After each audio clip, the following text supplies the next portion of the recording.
I'm Don Chestnut, and I thought I'd show you a little behind the scenes mechanics on how I make this bouquet. And it's kind of centered around using just for flowers. I enhanced the color of most of the materials. Like these hydrangea were very pale blue and green, and I wanted this to be much more rich. And we know when we do weddings and events that lots of times our flowers aren't very close to, or they're close to but not necessarily what we want them to be as far as color goes.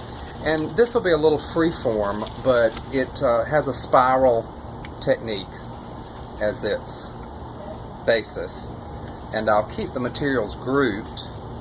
It's a very southern kind of feel. So this is abelia. A lot of these are local garden flowers, so I'll put the abelia all clustered in one area. And it has kind of a miniature little hydrangea kind of look. We'll keep this whole bouquet rather tight and clustered, sort of a what I call an open pave. So we'll do all of our materials around the edge first, because in the center we'll be adding a really fun southern sort of item. Now these sedum were super pale pink, but I wanted them to be rich. So I added it's the Just for Flowers wild rose, and I did a couple of light layers of those over them. So that is still keeping everything clustered.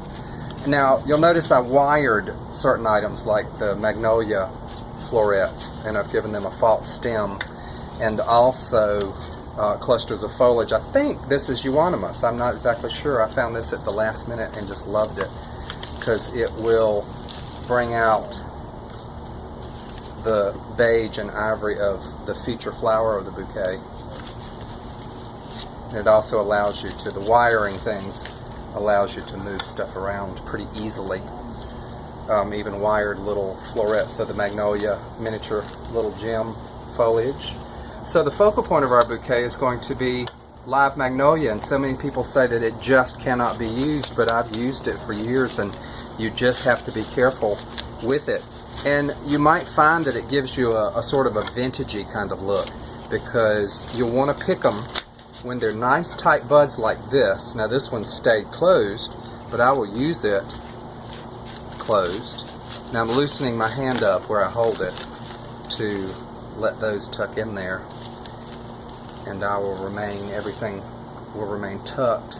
Now I've also got some what they're called flapjack succulents that add a really unusual, neat, kind of unexpected look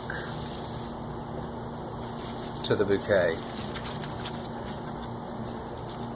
This is a really cool, it's a little unexpected but still kind of modern. I've got it clustered together in my hand, and I'll pull it where I've held it with some zip ties and cut off all of my stems. And there you see we have a really cool southern, super fragrant, just really beautiful, traditional, yet kind of unusual with the different textures bouquet. So there you go.